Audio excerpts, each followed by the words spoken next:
Are you looking for the best gaming mouse, but don't know which one to choose because of the different options that are available on the market?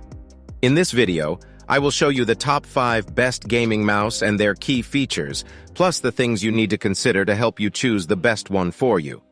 Through extensive research and testing, I've put together a list of options that'll meet the needs of different types of buyers, so whether it's price, performance, or its particular use. Links to all products mentioned in the video are in the description below. You can find a more detailed analysis and a comparison tool on our website onlybest.com.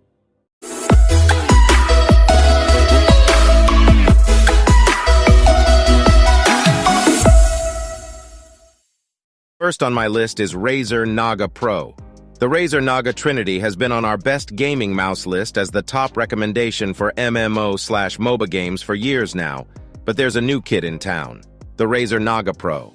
The Naga Pro drops the cable for Razer hyperspeed wireless and Bluetooth connectivity. It also picks up optical mouse switches and the over-the-top 20,000 DPI sensor. The overall design of Naga Pro stays close to the Trinity, but has gained a bit of weight to accommodate the new tech. The Naga Pro is 7 mm wider and heavier than the Trinity at 117G, but thanks to the 100% PTFE feet, it glides smoothly across most surfaces. The bigger mouse also takes some getting used to, requiring my long hands to adopt a full palm grip. But the contoured mouse buttons and a rest for my ring finger make it easier to hold on to. Textured rubber grips for the thumb and pinky also help.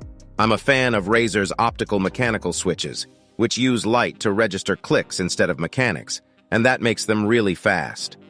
The switches are durable too, with a lifespan of 70 million clicks, but of course the Naga Pro has plenty of other buttons too. The 3 swappable plates have 2, 6, and 12 buttons which you can remap to your heart's content.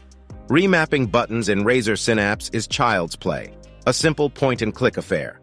You can do anything from simple keyboard shortcut bindings to complex game macros, as well as adjust DPI stages, polling rates, lift-offs, power management, and of course, Razer chroma lighting.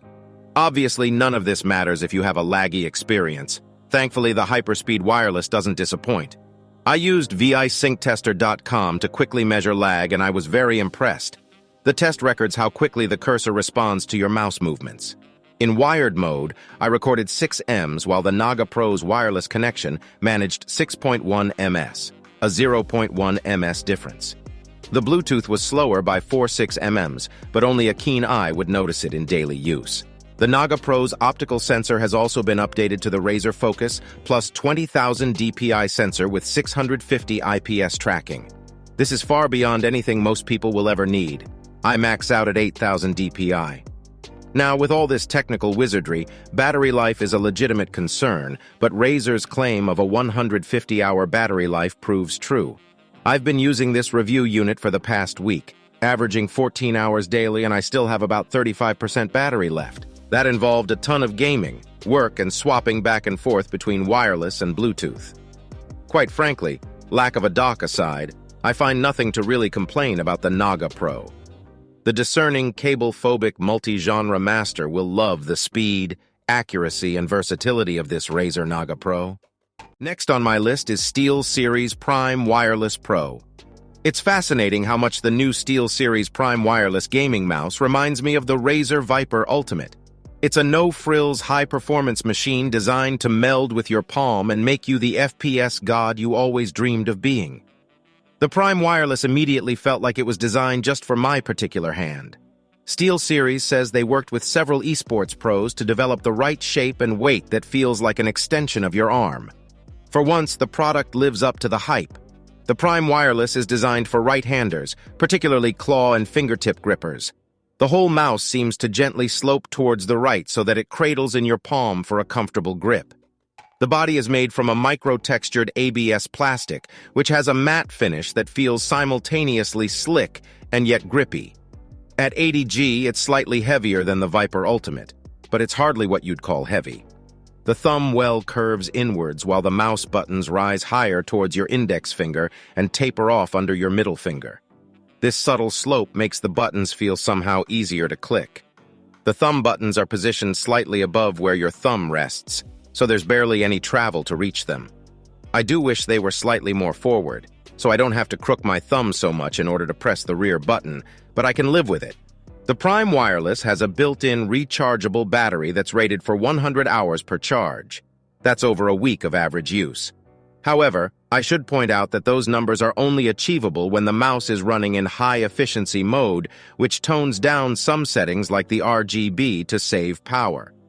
For gaming, you'll want to keep it in performance mode, which will chew through the battery in significantly less time, around 40 hours in testing. Thankfully, charging the Prime Wireless is a breeze, thanks to a handy quick charge feature. When it comes to gaming, the Prime Wireless is just a joy to use. The mouse glides effortlessly thanks to its lightweight and large PTFE skates, especially since there's no annoying wire to hold you back. The TrueMove Air. 18,000 CPI optical sensor combined with a 1,000 Hz polling rate makes one tracking precise and snappy. Annoyingly, switching CPI sensitivity requires lifting the mouse to access the button underneath, which isn't ideal in the heat of battle. Up top, the main clickers use proprietary Prestige OM magnetic switches, which use a combination of magnets and lasers to actuate at quantum speeds, and are satisfying and responsive. The buttons feel solid without any wobble or sideways travel at all, and are built to last longer than most, over 100 million clicks. Next on my list is Razer DeathAdder V2. The Razer DeathAdder V2 improves on everything we love about the DeathAdder Elite, itself one of the best gaming mice, and one that has been around since 2016 in various forms. The most obvious improvement is the Focus Plus optical sensor, the same one used in the excellent Razer Viper Ultimate Wireless. I'll go into it in a second, but I was more impressed by the more subtle changes Razer has made for the V2. The first is the scroll wheel. Razer has a ridiculous name for the new design, Instinctive Scroll Wheel Tactility, but the results are perfect. It's exactly the right tightness. It spins smoothly, but you can still feel every notch of the turn, so you won't accidentally scroll too many times. The fact Razer is using a special wire with an equally ridiculous name, SpeedFlex cable, also sounds insignificant, but turns out to be a big deal. I've used a version of the DeathAdder for years, and my one complaint is that the stiffer wire can sometimes pull the mouse to one side, depending on how it sits on my desk. The V2's wire is the most flexible I've tried on a gaming mouse, and ultimately that means it's less likely to impact your mouse movement, even if you get lazy about wire management, like me. The left and right mouse buttons are more durable than the Elite 2. They're optical rather than mechanical. They use an infrared light beam to register clicks, which means they should deliver fewer misclicks, lower latency, and have a longer life. Razer reckons they'll last 70 million clicks rather than the 50 million for the old DeathAdder Elite. While I can't possibly tell how accurate that number is, they certainly felt as responsive as I could ever need, and I never misclicked. In games of Fortnite and Escape from Tarkov, my shots felt instant, and I never had to worry about firing accidentally. And then we come to the sensor.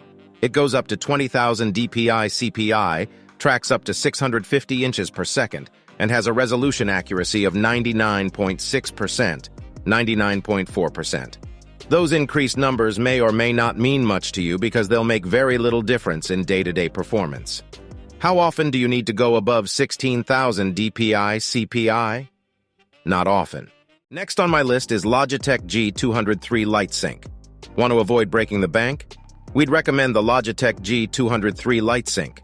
As well as being aggressively affordable, it's the best gaming mouse for those on a budget, balancing a decent feature set with that low cost. In fact, its competition generally only comes from the Razer Viper Mini and the Razer DeathAdder V2 Mini. The Logitech G203 Lightsync, however, is cheaper than the DeathAdder V2 Mini and offers a larger body than the Viper Mini, which will satisfy a wider range of grip types. We did still find that chassis to be a little too small for larger hands in our own testing, though thanks to the 85G weight we were able to get along with both a claw and fingertip grip through multiple rounds of Apex Legends. Beneath the shell, you're treated to a satisfying but quick click thanks to responsive switches to go with 6 programmable buttons. These are supported by an optical sensor that provides a DPI ranging from 200 to 8,000. Although this isn't as high performance as other entries on the list, it's more than enough for most people. Plus, it'll still be a huge step up compared to normal, non-gaming mice. It looks a lot better, too. Its design gives off a sense of quality you don't always get with mice at this price range. Appearances aren't everything, but the G203 Lightsync aces that department nonetheless, thanks to gorgeous 3-zone RGB lighting. Last on my list is Razer Basilisk V3. Unless you're playing competitively, it's difficult to beat the Razer Basilisk V3 in terms of sheer power and value. That 26K DPI sensor is definitely a nice to have, though in our testing we rarely needed to dial up to that kind of level. But the main draws here are the wide range of programmable buttons, unique RGB underglow, and tactile ergonomic design. It also helps that the V3 comes in cheaper than the previous iteration. At its core, though, the latest Razer Basilisk is the same versatile pointer that we've always come to love from one of the best Razer mouse lines. With upgraded second-generation switches in each main button, an additional trigger button on the left-hand side, and a brand new Smart Scroll wheel. Though there are plenty of new features to celebrate here. We found those new switches to be a little lighter to the touch than previous iterations, but we're impressed that they still managed to keep a satisfying response and snapped back quickly.